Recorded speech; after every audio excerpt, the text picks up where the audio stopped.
We're about ready to start. I did want to put up a disclaimer on this webinar as well, because we are talking about accounting transactions. I'll leave that up there for you guys to read in this last few seconds or so. But just to let you know that the examples that I go over today, they are not advice on how to do it. We recommend that churches go to their CPAs or other type of professionals to understand how the transactions may affect their books and what are the ramifications of that. We're going to give you examples, but obviously one example is not going to be able to go over every scenario that you might run into. It's just not possible to do that in a webinar, to go over every scenario. As I've told people in the past, you can ask 100 CPAs how to do the same transaction and you'll probably get 100 different answers. That's just the way accounting is. There's no black and white. The biggest thing that you got to remember is, do you come out at the end with the same numbers that you expect to see? Okay. So now that we got the disclaimer out of the way, I'll go ahead and close that, and we'll go ahead and start the webinar. You guys should be able to see my screen at this time. And the first thing I'm going to discuss on the webinar is the difference between cash-based and accrual-based accounting. The reason I chose that topic to start out is, if you are doing it incorrectly, so to speak, or say you're in a cash-based organization, but you're actually using the AP area of the system, there's going to obviously be ramifications for that. And not only that, but you're probably doing a lot more work than what you're supposed to be doing. Okay. Accounts payable is something where there is an invoice, and then that hits a liability and expenditure account, and then when you pay that invoice, it removes that liability, so to speak, and pays out of the checkbook, or should I say removes the money from the checkbook to pay that.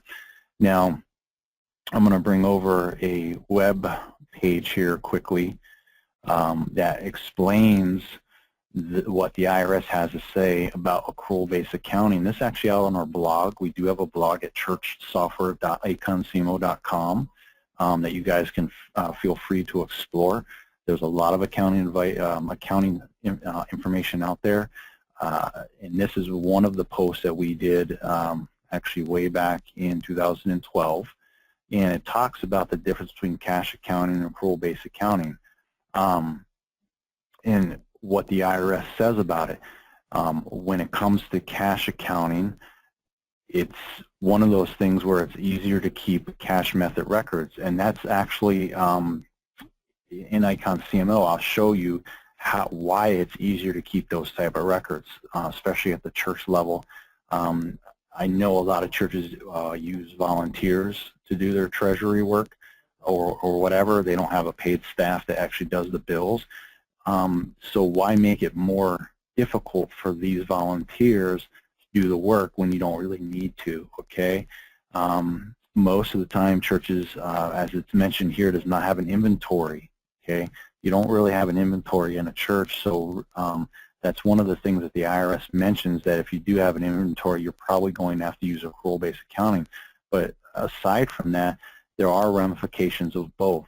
For example, accrual-based accounting will, if you do an invoice, say on February 28th on, say, a utility bill, the expense is realized on February 28th, but you haven't really paid it, okay? All you did was realize the expense, and now the expense, so to speak, is sitting in the liability to be paid, okay? At that point, maybe by like March 10th, you're going to pay that expense. So now the cash leaves your organization in March. And what's difficult for a lot of times for churches to understand is that when you run a statement of activities, which is your what a lot of people call their profit and loss, and it shows revenue and expenses, they run that for February. They see that expense shows up because the expense was realized on February 28th. What they don't understand, though, is when you run a balance sheet that the checkbook doesn't reflect it yet. The checkbook isn't going to reflect it until 10 days later in March. Well, if you're running the reports in March, all of a sudden your checkbook goes down by the amount of the utility bill, and you're like, well, I thought I paid that in February. Well, no, you didn't. Okay, it was sitting in a liability in February. Okay, so this is where you really have to know and understand the differences and the ramifications of cash-based and accrual-based accounting. And the other thing I would probably mention is that whatever method the church uses, that should be actually illustrated in your bylaws. If it's not in your bylaws of your organization, you may have to make an amendment or whatever the process is to change those bylaws to get it in there. And this is something that should be brought up to the church board. The church board, or whoever is your leadership, should be the ones that are saying what way the church is going to do their books. Now, aside from all that information, what the IRS says and all the other information so far, what I will mention is that majority of the churches in today really are a cash-based organization when you get down to it. If you really look at their books, they're cash-based. However, what they're doing, say on IconCMO, is coming into AP, and they're using this enter bills and pay bills area, and that's accrual-based accounting. As soon as you do anything in AP, that's an accrual-based accounting on IconCMO. Okay, so as we go through some of this, hopefully that it'll kind of show you what those differences are. Now, another thing with accrual-based accounting in IconCMO is it is more difficult to make changes. I'm not going to say it's impossible, but it is more difficult, and the reason is because there's several ledgers that are being hit. As I mentioned, when you do an invoice, you're actually hitting a liability and expenditure account. Well, if you put that one invoice in wrong and then you turn around and pay the invoice and don't realize your mistake until after you pay it, all of a sudden now you've got two entries that have to be fixed. And you can't fix the invoice without voiding out the payment. So you got to void out the payment, and then you may even have to void out the initial invoice or the initial transaction that started the whole process because it was entirely wrong, right? So now you're creating more work for yourself. In cash-based accounting, some of the advantages on IconCMO is that you don't have that invoice problem. Okay, you don't have this two transactions, so to speak, going in and out of the system where you have to go through the process of removing a payment, removing the invoice, or changing the invoice, and then going forward. Okay, it's a very messy situation if that invoice gets entered incorrectly. And some of the things that may be entered incorrectly and you may not know are things like funds. What fund did it go to? The amounts are typically right all the time, most of the time. The other thing is what expenditure account was the transaction against, or even what vendor was the transaction against. So all those things can be entered incorrectly, and then it makes your life hard because you're trying to fix the problem. And some of those problems are internal processes. In other words, I've had churches on the line with me that say, hey, I don't always know what expenditure to hit because they don't tell me. Okay, they don't tell me until the board meeting, which is 3 weeks later. Okay, if that's the case, that's an internal process situation. You have to get an internal process in your organization where if transactions need to be entered into the system, those transactions are decided as far as, or the criteria for those transactions are decided upon for all things like the accounts, the funds, the amounts. Everything has to be figured out internally, okay, before you can put that transaction in. You shouldn't be putting transactions in the system if you don't know those items, and believe me, that happens more often than not. I talk to a lot of churches every day, and they tell me the same thing, that the pastor doesn't tell me what he spent. He tells me how much it was, but he didn't tell me what expenditure should go to, or the the maintenance guy went to the hardware store and he doesn't know what expense account it should hit. Well, if they don't know that, then something has to happen. The church has to figure out how to address that issue before the treasurer even sits down and does a transaction. You can't expect the treasurer to be right if he isn't given the right information. Okay, so I wanted to kind of clarify some of those things that I see, you know, at the support level with churches, and hopefully that helps you guys to understand the accrual-based and the cash-based accounting. Okay. Now, what are some of the things that when accrual-based accounting is used that's hard to fix? Well, you can't do things like change a fund assignment. For example, let me go into my general ledger and my GL register, and I do have a checkout here that I did yesterday. This is the same system I used yesterday for the accounting. You'll see that in this transaction I have several disbursements. I have one going to church grounds maintenance, one is large equipment, and so forth. This was done through the cash-based area, which is the banking and check writing, not AP. And the reason that the way you can tell that is right here. You can see check. Okay, if it's an invoice or through accrual base, it's going to be an AP invoice or an AP payment. See, these are the two transactions. You initially put in the AP invoice for the pizza, and if you go in here, you can see that it actually hits the accounts payable and the expenses right away. There is no cash that has left the organization at this point. Okay, that is a big misunderstanding when you do accounts payable, is that when you put that in under invoice, it leaves the organization at that point. That is incorrect. Okay, all you're doing is noting that there's an expenditure and that it's going to sit in accounts payable until I'm ready to pay it. Okay, then when you do the payment, if you come into here, now you're clearing out the accounts payable with a debit. Okay, you're basically removing the money from accounts payable, and you're sending the money out of the organization through the checking account. So now I've basically traded money for a liability, so to speak. Okay, I've sent money out, and the liability is cleared. Okay, so these are the two transactions I'm talking about. Now, with a check writing, you're only going to have one transaction. Therefore, it's easier to fix things. Okay, so if I go in the check, the check here that was written, and say I actually did this building fund and I wanted it to actually be the youth fund, I can just click change a fund assignment, change building fund to youth fund, and click submit and say OK. And now it's the youth fund. I still kept the general fund in there for those, but all the ones that we're building now are youth fund, and that changes that option or that information on all the reports. Okay, I can also change an account assignment fairly easily on check writing. Say that this 200, actually we'll do the 500 so we can determine the difference. Say this 501 was actually supposed to go to some other expenditure account. Okay, I can go to my GL register, find the transaction, go into it, and I'm going to choose this change account assignment. And you'll see that I have my 3 expenses that I'm hitting. Okay, so I don't remember what I actually hit, but let me go back, and it's actually the repairs and renovation one. So let me go back into here, and I'm going to choose repairs and renovation, and it shows the original amount and how much went to it.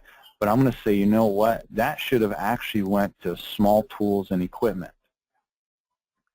I can click save, okay, and now there's a distribution adjustment. What it did was it took $500 and credited out the repair and renovation one, basically removing that money from the expense account, and then it's doing a debit on the small tools and equipment. Okay, so you can see that the system is going to show those distributions and change those very easy on the check. Okay. Now, if we wanted to go into, say, an AP invoice, and let's see, if we want to go into the payment one here, let's try to flip gears here and try to change an accounts payable one. So I go in the AP payment and say, you know what, that fund is wrong. I'm going to click change a fund assignment, youth fund, and say it goes to building, submit. All references to this will be okay. transaction of type AP payment cannot have their funds changed. The reason is because the invoice is incorrect right from the get-go. Okay, so what that means is I would have to come in to the AP invoice and let's see if we can change this one. Okay, it's youth fund. I want to go to the building fund and I can click submit, and it says fund could not change because it cannot be made as transaction have been applied. Now what it's saying is that the invoice has a payment applied to it, which is absolutely correct. If we come back out, here is the payment that has been applied to that invoice. So we are locked up as far as not being able to do that. Okay, so at that point, really your only alternative, okay, is that you're going to have to void the payment or delete it, so to speak. Okay, and I'm just going to say okay there, and then I don't believe I can do it yet because the system won't allow me, but let me just try it. Okay, it did allow me to change the invoice to the building fund at that point, but you see where the problem is. I had to void the payment first. Okay, so that's a big issue. Okay, that's more work for you because now I got to go back in to AP and actually pay that bill for that Pizza Palace person for the $51 and apply the payment again. Okay, so you can see how that's a huge, should I say, more work than what you need to do, especially if you're not an accrual-based accounting system. Okay. Now, when we go in and let's go in and say we want to, I'm trying to think of what's the next example I want to go to. Let's go to, let's change a check number. Okay, this is a common thing that people need to have done on the system because the check number got messed up on the printing or whatever. Okay, so we have a checkbook utility. Okay, and we can select the checkbook. And I do have one checkout here, and say the current number is 4. I can actually make that say 6 and click Submit Changes, and it'll allow me to change it to 6. Okay, so I can change check numbers on checks that have been written on the system. You can change one at a time in the screen. Okay, and it has to be a check number that has not been used within this checking account. Some churches have multiple checking accounts. Make sure in that checking account that that check number has not been used. That's pretty easy to figure out. If you need to know if a check number has been used, you can go to Checkbook Activity, okay, and you can actually type in the check number for what you're looking for. So if I click in 4, it says check number wasn't found. Okay, if I type in 6 and click, it'll actually find this one. It didn't give me an error, so it's because I don't have a lot of activity, it's saying it's already on the screen. Okay, even if I was in 2014 and I click Find Check, it says check number wasn't found, but I'm in the wrong year. So 2015. Typically, check numbers are, you pretty much know if the check number was done in either 2015 or 2014. Or whatever year you're in. Okay, so you want to make sure that you're looking in the year that you're doing your transaction in. Okay, so that's how you change check numbers. Now, before we start writing checks out, I want to go into how you deposit money because I got to get some money into the system so it makes a little bit more sense. So I'm going to do some checkbook deposits here to just kind of show you how a deposit could happen. Okay. Let's just say we receive some money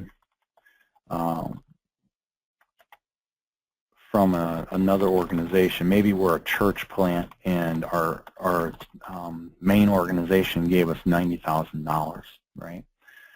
So I'm going to put this as other revenue. Actually, I don't like any of those. Other revenues. I don't like any of those either. So what we'll do is let's make an account called something better than those names, revenues, and let's do miscellaneous. It'll be other revenue, but I want to make it something like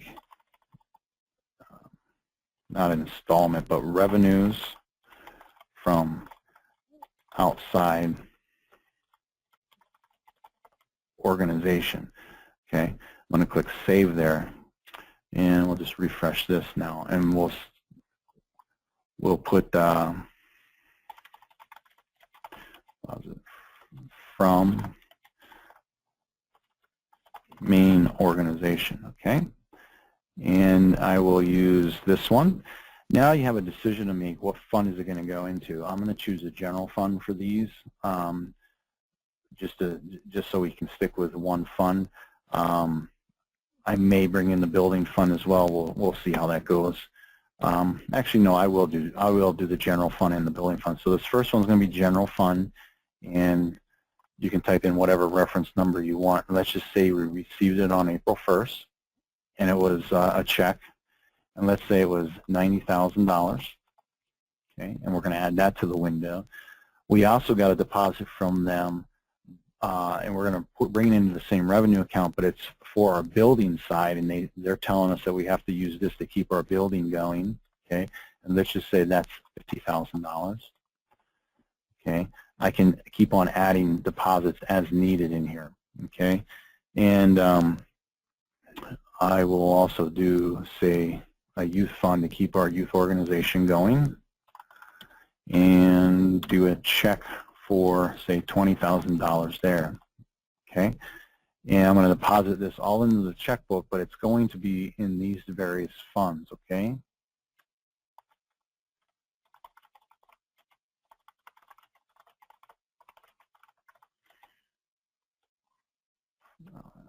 Outside organization funding, first year. Okay, and we're going to click print deposit slip. Oops, I got to actually mark all, then print deposit slip and say OK, and it gives me my breakout of how much money is being deposited. Okay, and then I'm going to click postmark receipts, say OK, and it's all been done.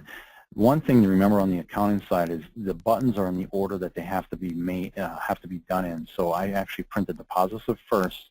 It's before I actually postmark receipts. The reason you do this one first is if you do need a deposit slip, you need to get that out of the system before you postmark receipts, because once you do this, it clears this window. Okay, so that's why I did the print deposit slip first. Now I have money in the accounts. As far as the system is concerned, I had a little bit of money, but I'm going to do some big transactions here eventually for some of my examples, so I needed a little bit more money in there. Now, let's go ahead and get into how we do some examples of transactions. If we go into, say, check writing,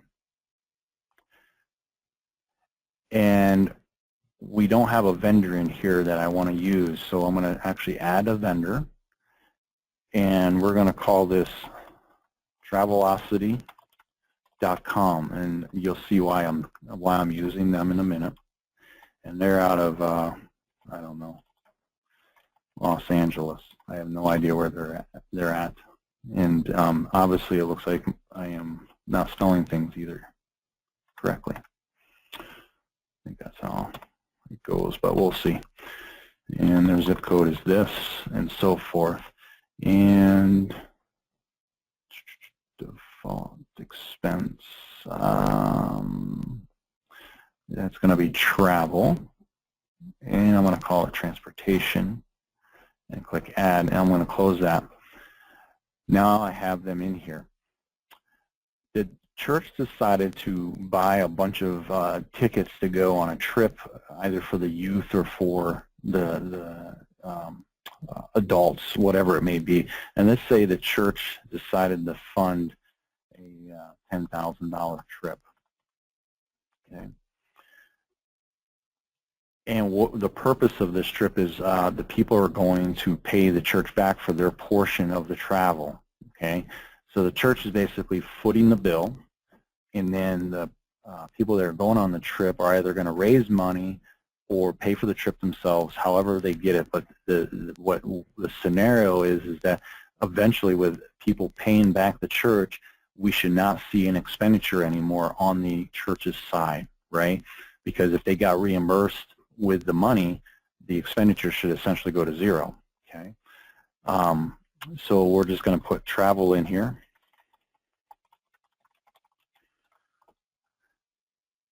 And because I put a default in there, it automatically pulled this up. And I'm going to use the general fund for this. I'm going to add distribution, and I'm going to post and print the check. Okay, and I'm going to send that to them. Or I could have just done an EFT in the check number, and that would have just said it's an electronic fund transfer. Okay, whatever way you want to do that, that's up to you guys. If it's an electronic fund transfer, all you simply have to do is type in EFT right here. Okay, so now I have a $10,000 trip that I paid for as of April 1st, and I can see that if I go to my general ledger and GL reports and I run a statement of activities for all funds, and let's just break it down to just this month. And I got to see how many days are in this month because I don't remember. 04/30/2015, and we're going to look at the activity. Here's the revenue that I did, and there's my trips showing up. Okay, now notice it's showing up in the transportation travel expense. Okay, now say that people have until May 15th to pay their bill or their part of the bill. So I get a few in as far as payments. I'm only going to do one of them to save time. But I would go to banking, checkbook deposits, same screen we were on earlier. And what I would do is I put received on Jimmy's portion for LA trip. Okay. Now here's where it differs. Typically when you do a deposit, it's going to go into revenues. However, in this screen we can hit other things. We can hit expenditures, we can hit liabilities, we can hit asset accounts as well. So because I want the expenditure line item to go down, I'm going to go ahead and hit the expenditure line item, which was transportation. Okay, and it was in the general fund, and I could put in, you know, Jimmy here as a reference number so I know that he actually paid, and I'm going to put it in for May 1st. Check, and he paid $1,000. Add to window. Now that's is the from account the one you want? I'm going to say yes. Okay, and I'm going to just do one to show you how this works. I'm going to click mark for deposit, and I'm going to deposit it on May 1st though. Okay, and I'm doing the May 1st to kind of show you what happens with the reports. You typically would deposit it on whatever day you get it. Okay, but I want to show you what happens on the reports with this transaction. Okay, and I'm going to click the print deposit slip. Once I mark them all again, keep on making that little mistake, and I say okay, and there's my deposit slip, postmark receipt, and I say okay, and it's done. Now let's look at reports. If I run the statement of activities for the month of April, okay, I still show 10,000. Some people will say, well, we got 1,000 from Jimmy. Why isn't that showing up? Remember, it was in May when we received it, though. Okay, so this is one of those things where you're left up to the church has to decide, is that okay with them? Because there are other ways to do this possible transaction. You may be able to make an asset account and do it that way as well, and show it in your assets. I'm going to run a report now for the month of May. 05, I think there's 31 days in that month. Yep. And here's kind of the rub with that is because you have no other expenses, this is actually a negative 1,000 that comes up on the report. Okay, and there was no revenues in May. Remember, I put all my revenues in April. Okay, so there's a negative 1,000 in the expenditure side. Okay, now if I actually run it, however, back from April, let's run it for the 2-month period. Look at what happens. I still have my 160,000, but this is actually 9,000. Okay, so it's reporting that 1,000 because it's looking at the 10,000 that was in there. Okay, and then it says, oh, but someone paid some money back, so we got to minus that 1,000. Now I have a $9,000 balance on that particular account. Okay, so that's one thing you got to remember when you're doing a trip, so to speak, and you're doing it against an expenditure and you're trying to reimburse that expenditure. If it goes across a month, because most church reports are monthly, when it goes across a month, you might get a negative in there one of those times because you did the trip in 1 month and now people are paying you back in the next month.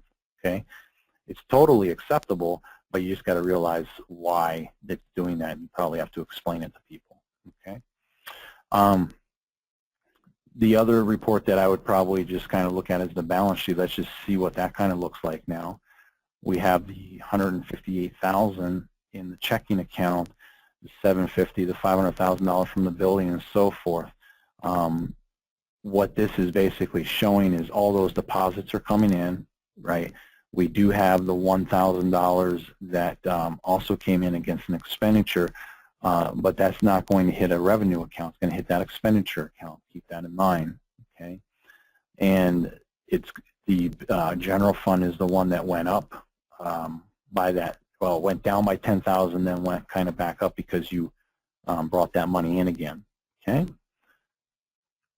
If we run it before April, if we can kind of look at it before April, let's see, 03/31, it might make a little bit more sense. So let's run a balance sheet report as of 3/31. You can see that this was before I put all my big deposits in, okay? And these are some of my fixed assets, still $500,000, and then the accounts payable, and then the notes payable. That's what it looks like. And actually, the U fund is at a negative 270. I probably did a transaction there that took that fund to a negative. That is allowed on an accounting system, on the fund accounting system. So you got to be aware of that and make sure that the fund actually has the money to pay for the items that you're trying to pay for.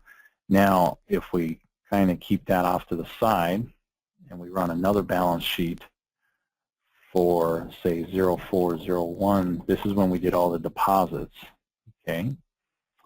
And we can see, we put these kind of side by side and scroll up, you can see that I put in $150,000 there, okay? Well, actually I put in $160,000, but that $10,000 came out, remember. Okay, so that's why it's down to $157. The $750 stayed the same, $500,000 stayed the same, and so forth. If we scroll down a little bit more, these accounts payable stay the same, all of this stays the same, and then there's this $105,000 for the building fund, the $2,000 for the general fund. This is all before we actually made those transactions. After we made the transactions and increased it, this is what they were, okay? Okay, so hopefully that makes sense to everybody. Now, what happens if a company, say, writes a check for $8,500 worth of equipment, and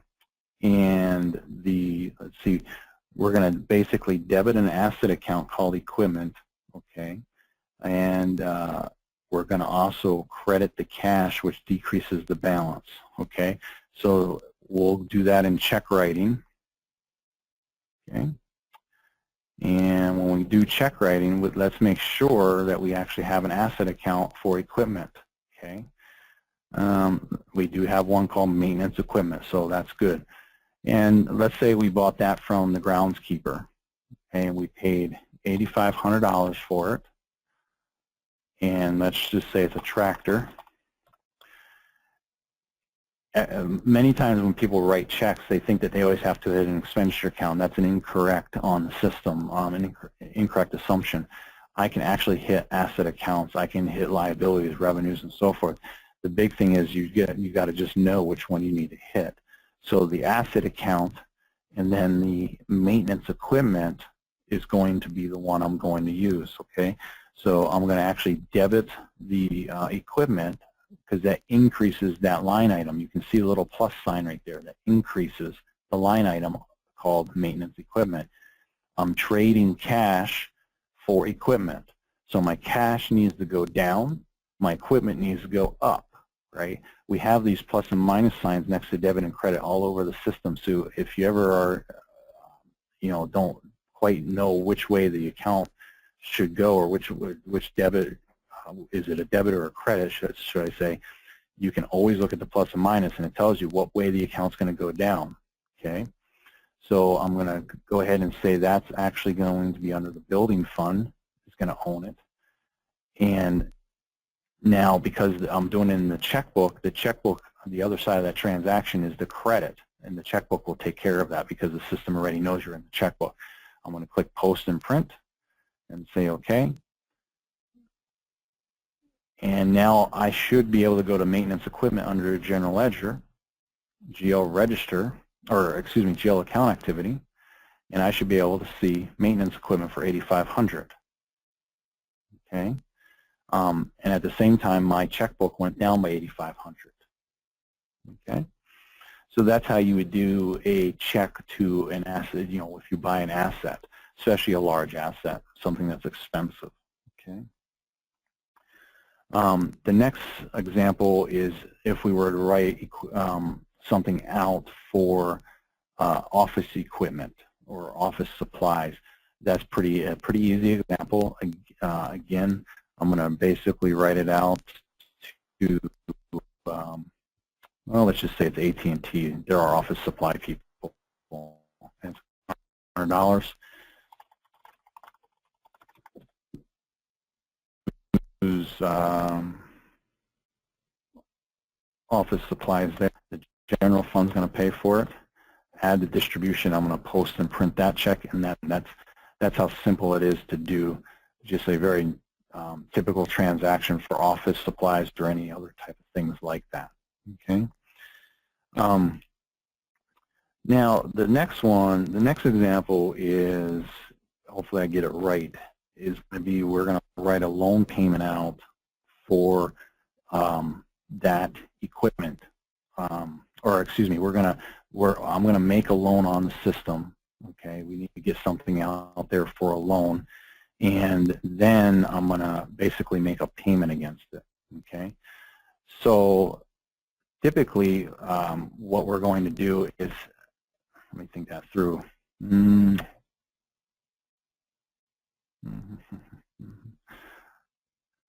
Yeah, we're going, okay, so you get a, okay, here's how it works. When you buy a loan or when you buy something you need a loan for, right?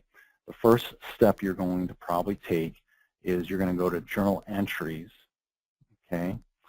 You can do it either probably in Journal Entries or Checkbook Deposits. I like Journal Entries a little bit better for this scenario, okay? But when you get a loan, you got to kind of think of things in the process that things happen.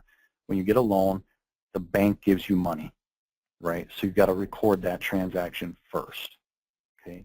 So the bank gives you, say, a $10,000 loan on this day, and we're going to put it in the general fund, and we're going to put it in the checkbook, which increases. I said 10,000, I believe. We'll keep it 10,000. Okay. And now the other side of that transaction is actually going to be a liability, okay, and it's got to be something like I pay back. Now there's a note payable down here, but I already know on my system that's for my building, so I actually don't have a loan liability out here. I got to create one. So let's go to the chart of accounts and let's create a liability. And it's going to be probably a long-term liability because it's going to be more than 1 year, okay. It's going to be notes payable, and I want it to be its own account. So I'm going to say not a sub-account. It's going to be a equipment loan, okay? And we can even put the bank in there, Wells Fargo if we want. We can click Save. Now we can go back to Journal Entries and put that loan in there.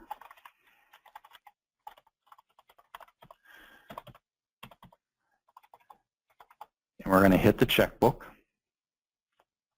and now we're going to hit the liability called Equipment Loans Wells Fargo, and we actually want to clear this out and put the credit on this side.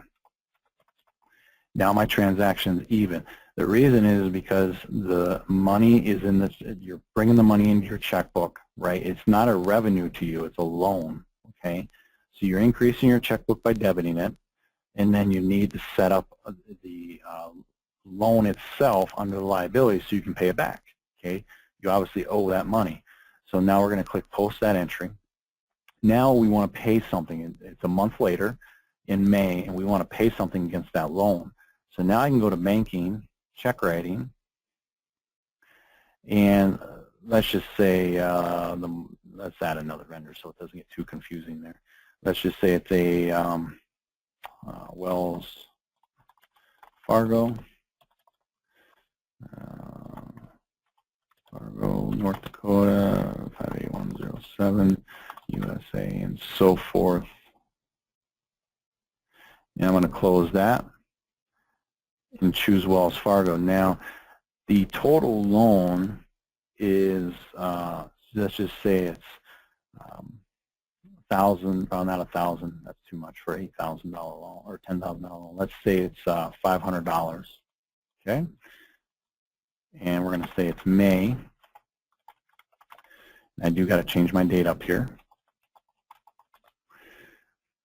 Now here's where it becomes interesting, because on loan payments you can't just hit just the expenditure account, because if you do that you're never going to get the loan paid off. Okay, the expenditure account is used for the interest part of the loan. You need to hit the liability side of the account, or the liability account as well. Okay, so here's how it's going to happen. I'm going to hit an expenditure, and then I'm going to go somewhere in here. We have a mortgage expense. Okay, we should have actually an expenditure for the loan, okay, other than mortgage expense. So I don't want to go over the chart of accounts and create a whole nother expense. So we're just going to use something, an expenditure account, something like large equipment, okay, because we bought a big piece of equipment. And I'm going to basically debit that for the interest part of the loan. On a $500 loan, let's just say the interest was $100, okay. I'm going to add that distribution. Now I'm going to also change this to liabilities, and I need to hit this equipment loan for the remaining amount, because I again need to minus money out of it. So there's $400 there to make up my entire $500. I'm making a full payment of $500, but $400 of it is principal, and $100 of it is the expenditure for the interest. Okay. Again, if you only hit expenditure, you will never pay the loan off. Okay, we get quite a few questions in on that. You know, they say that they've been paying this loan off for a year and the principal never goes down. The reason is, once we get down to it, is they've never actually hit the liability side. They've always just been putting in an expense. That would be incorrect. Okay, so I click post and print, and that check is done, and I got my two expenses. Now my loan as of May 1st should be down by $500. If I go to GL reports and go to my balance sheet, and I'm going to do 05/02/2015 just to kind of show.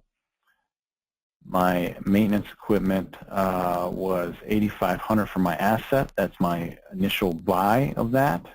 Okay, and the equipment loan is $9,600. How did I do that? I think here. Oh, I did, yeah, because I put the equipment loan in for $10,000. I kind of messed up there. This one should be $10,000. But you can see that it's gone down by the amount of $400. Okay, because $100 was interest, so that just goes right to your expenditure. That's money that goes out your door, and you know that's the bank's income. But the $400 is down. It's taking this $10,000 down. Okay. So that's how that works out. Okay, now let's just move over to AP a little bit. I want to spend a little bit of time over there, and I want to kind of show you the entering bills. The entering of bills is very similar to the check writing, where we've been all this whole morning so far. The disbursements are not going to change. The process of paying the bills is a little bit different, because when you're putting them in here, all the things are hitting the liability, the accounts payable liability, and then you just go pay bills. So if I wanted to do another payment to Wells Fargo, it would be the same type of thing here. It would say, let's just do 06/01/2015 for June 1st, and we pay another $500. I'm going to hit the expenditure called large equipment, and I'm going to do 500, or actually, excuse me, we paid 100 last time, so it should actually drop as far as interest is concerned. So let's just say it dropped to 95 this time. Okay, and I'm going to do general fund, add to window, and now I'm going to hit my liability called equipment loan for the remaining 405. And now my amount is equal 500 and 500, and I can post that transaction.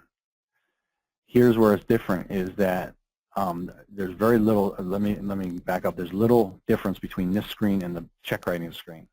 Okay, here's where it differs. I'm going to go into pay bills now, and I should have a bill out here for Wells Fargo. I'm going to want to mark that to pay, and I'm going to pay it as of 06/01/2015. And then I'm going to click Post Payments. Okay, and I'm going to say OK to that, and it posted it. That's really the big difference between accounts payable. Okay, so we went over quite a few things. I have some questions already in here from people. Let me kind of see if I can do that. Do some of these questions here as we're coming down to the last part of the webinar. Fund transfer was on the example page for groundskeeper checking. If time, could you please review that transaction if you don't already cover it? Fund transfer. Let me go over fund transfers a little bit. There's a couple different ways to move money in and out of funds on the system. One is a fund transfer, okay, and that's found right here under the general ledger funds. And let me just go to that screen for a minute. This is when money moves from one fund to the other fund. Okay, now you would not use this if you're just moving money from a say from a checking account to a savings account or vice versa. Okay, but it's staying in the same fund. In other words, the general fund already has the money. Okay, all you're doing is saying, you know what, move this money from the checkbook over to the savings account because we want to kind of beef up our savings account. Okay, if that was the case, you would do it under GL under the journal entry screen because you're staying within the same fund. That's one way to move the money. One way to move the money is under journal entries, and that's only when the money stays in the fund. You want to move it from one checking account, in other words, one asset account to another asset account. Okay. However, there's also a fund transfer method when you're moving money out of the fund into another fund. You're basically, think of it this way. You have a pizza pie out there, and let's just deal with two funds, general fund, building fund. Okay. And let's just say they both own 50% of that pizza pie, and the amount of that pizza pie is your checkbook. So let's say it's $10,000 total in your checkbook. Therefore, if it's 50%, $5,000 for the building, $5,000 for the general fund, split right down the middle. Okay. However, the building fund right now needs $7,000. Okay, it doesn't have $7,000. So it's going to have to go and knock on the door of the general fund and say, hey, I need an extra $2,000. Okay. General fund decides, you know what, we'll give them the money. Okay. So this is the way it's going to happen. We're going to do $2,000. We're going to do an interfund transfer. Now there's three different types. You can do interfund transfers, loans, or payments. I'm going to do an interfund transfer. I'm going to come back to the other two after I do the transaction so we don't kind of get messed up what we're doing here. So it's going to be interfund transfer, and it's going to be loan to building. And it's going to transfer from the general fund, from the checking account, and it's going to transfer out, but it's going to go to the building fund, stay in the checkbook, but transfer in. So now what I'm doing with the pizza pie is I'm saying that I want you to stay in the checkbook, okay? It's the same pizza pie. It's not the savings account or anything. It's the same pizza pie, okay? And I'm going to move $2,000 over to the building fund. That then reallocates the pizza pie. The building fund owns now $7,000. It had the initial $5,000 plus the $2,000 that it's getting from the general fund. The general fund no longer owns that money. The general fund's portion of that pizza pie went down to $3,000, right? Because we still only have $10,000 total. Okay, that is indisputable. Okay, so we're reallocating. So now the general fund owns 30% of the pizza pie, and the building fund owns 70%. Okay, 3,000 versus 7,000. Okay, hopefully that makes sense by using that analogy. And when I click Post here, and I go and look at that transfer, let me go through how that transfer happens. Okay, right here. No, that's not it. Where is it? It did go through 05 AP payment. Oh, let's just look at the fund transfers. Oh, what year did I do that for? 04/01/2015. Oh. Yep, that's it. Loan fund account. Yes, okay. So what happened here is there's 4 disbursements. Checking, okay, from the general fund. That's a credit. Remember, in a checking account, a credit removes money. Okay, so it basically took the money away from the general fund, and it debited in the same checkbook the building fund. Okay, giving the money to the building fund. The transfer out and in accounts are actually mandatory on the system. You cannot delete those. These are the, say, the middlemen. Okay, they actually, because this 2,000 can't balance into this 2,000. The reason is because this is one fund and this is another fund. To keep your funds in balance, you can't hit other funds with one of the funds on your system. The funds are self-contained. Okay. So this fund cannot come over and remove money from general fund. And the reason that's done on the system that way, and it's the reason it's fund accounting, is because keep in mind, when you have a restricted fund, money cannot be pulled from that fund from another fund. That's the whole reason you do fund accounting. Keep in mind, these funds are self-contained. So the building fund can't come into the general fund and say, oh, give me money. No, you can't do that. Okay? It needs a middleman to do it. So the middleman is these transfer in and out accounts. For the general fund, the 2,000 credit actually hits this transfer out account because the money is going out of the general fund. The transfer in goes with this one here for the building fund because it's a transfer in and it's a credit. Okay, so that's how that transaction works. Now let's go back to the fund transfer window so I can explain these other two. The interfund loan and payment is when the general fund would have wanted the money paid back at some time in the future, and that does happen at times, but not very often. Okay, most of the time it's transfers. Okay. Now, if you were doing it in a journal entry screen, this is only when money is staying within the general fund. You would actually hit the asset accounts. You would hit the checking account for the credit side if you're removing money, and then you would come around and hit the savings account and debit that, but it's all staying within the general fund. Okay, so those will be the two transactions. Okay, hopefully that explains the fund transfers. Okay. How can I get the memo to print on a bill payment check if it picks up the account from the vendor registry, but I need to add the current invoice that changes monthly? When you say invoice, I'm assuming you're doing this through AP, but I think it would work the same in check writing. Whenever you write whenever you put the invoice in, okay, 05/15/2015.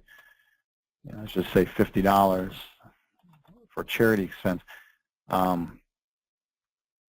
Actually, local charity. Make sure this line item memo is fixed to whatever you want to put on there. Okay, so you want to say, you know, it was invoice 5634, whatever, 57483, and you would post that transaction. Oops, I gotta click add to window. Then post that transaction.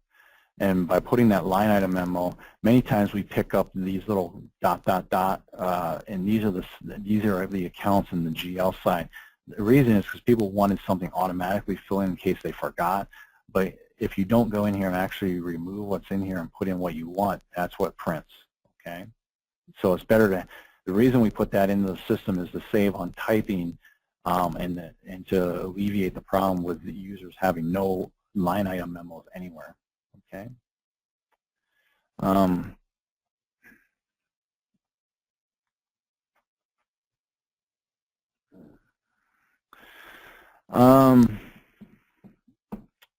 There is a question about we buy food cards and sell them to members of the congregation. Church gets a percentage of the sales because we have food cards on hand. Should we use an accrual-based accounting? I'm going to actually have you're going to have to probably talk to an accountant on that. I think it would probably depend on a few things, you know, how much money is actually changing hands and so forth. And I don't think that's the only determining factor. To be quite honest, there's got to be probably a little bit more than just that. But like I said, an accountant can probably shed a little bit more light on that. Okay. And I do want to just pay this bill to Pizza Palace. I just want to see what actually comes up on this one, just to kind of see. If I click post, we'll do 05/15/2015. I want to just, and then print invoice memo on vendor stub. You want to check mark that. Post payments, say OK, and then print checks, and say OK on that. And you can see the, let's see, here, it actually is picking up, it's picking up the main memo. That's what it's doing on the AP side. Remember, I had none on the main memo. What I mean by that, there's actually two memos. There's this main one and then the line item memo, okay? You probably want to make sure this is the right one, because I remember I had the word none in this memo, and that's what it's picking up, okay? Is it on the check itself?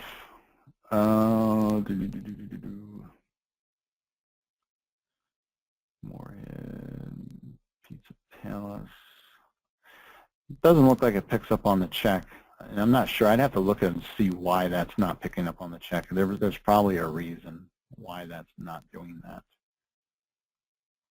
On the AP side, I know on the check writing side it will do it. So, like I said, AP, you might want to check and see if you're actually wanting to use AP. Okay, that's what your organization should be using. Okay. On AP bill pay, when I click on post and print checks, it doesn't give me the check. I always have to do a reprint check. Is this how it works? No. What I'm thinking you're probably having is on your browser, it's blocking the print job. And what I mean by print job, it's blocking the PDF from coming up. What I would recommend is going through the browser settings document right here. It's under the Getting Started guide. And find your browser that you're using. There's Firefox, Google Chrome, Safari, Internet Explorer, and so forth. And go through this document and make sure you have the settings set up in there, or give us a call on that. And we might have to dial into your system and look at it. But I would recommend going through this settings, this browser settings document first. Okay? You should never have to reprint. It should come up automatically for you. Okay? I've gone through quite a few things here. The one item, there might be a few items I actually missed, but I will make a couple comments here. There was one question about how do you close out a month. Here's how you do that. You basically reconcile the checkbook. On our system, it works a little bit different than most other systems. There's not this big process you go through. Okay? You basically reconcile the checkbook, and that locks those transactions down where no one can make changes to them unless you actually come to this screen and do an unpost on the statement. Okay, and by doing the unpost, then you can make changes on it if you want. That's why I tell people to have this screen locked down for only the people that actually will be doing the reconciling. You don't want people coming in here and unreconciling a statement that has been basically okayed by everybody. That's how you lock things down to make sure people don't mess with things. So that you know, if you reconcile your checkbook on this window, okay, and if you've never done it before, we can help you with that. I would highly recommend you do this. We had churches, actually we just worked with a church, I think it was either this week or last week. They've been on the system for like 2 or 3 years, never reconciled the checkbook. Okay, I don't know how you would go on any accounting system and not reconcile a checkbook for that long over time, because you really don't know how much money is in the checkbook if you don't know, if you're not reconciling against the bank. Okay, so that's what I recommend, is reconciling, and that locks those transactions down. And that's really what a end of a month process looks like, is it locks things down. Okay. The other thing that someone kind of mentioned was, how do we reverse transactions that are posted in the contribution side? Well, if you do have the link set up from contributions to accounting,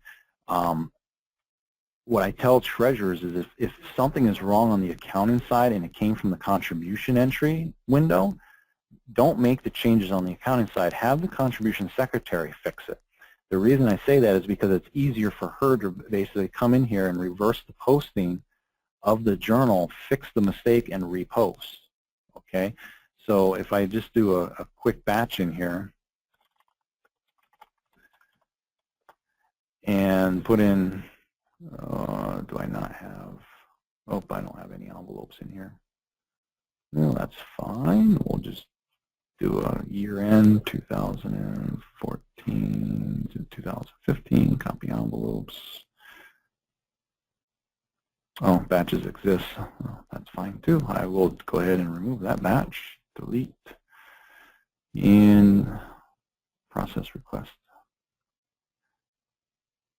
That's complete. I better make sure I have envelopes in 2014 first. Oh, I don't. Do I have any envelopes in here? No, I don't. Actually, let me go out to another database system here. This one actually has envelopes and stuff. So I can basically go into reverse posting, and let's say I want to reverse this posting here, wrong fund. Return those batches, say okay to that. I would use the original transaction date, make sure the contribution secretary uses that. That's the recommended one. The reason is because the revenue came in on a certain month, right, based on the batch date. So you want to, if you're making a change, you want to reverse that contribution batch on the original transaction date and then repost it. Okay, so I'm going to use the original transaction date. Now it's it's in the enter screen. I can actually mess with it now by viewing the transaction. And let's just say this should have went to Hope Fund. We'll click Modify and close that batch, and now I can repost it. And now it will go over to the accounting side according to my link for the Hope Fund. That was how easy it is to fix things on the contribution side. Okay, if you had to do that on the accounting side, you would be doing all kinds of journal entries. Okay, I don't recommend it.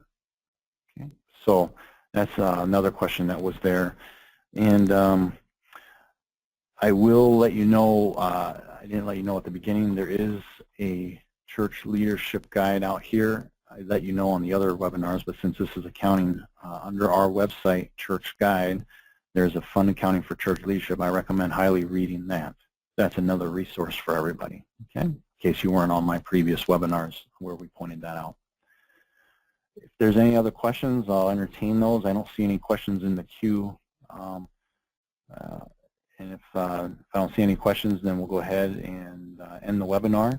I appreciate all you guys coming, and hopefully it helped you. Okay, I don't see any questions, so I'll go ahead and end the webinar. Thank you guys for coming. I appreciate your time. Hopefully it helps you guys out, and you can continue to send emails or call us on support if you have further follow-up questions. Okay? Thank you.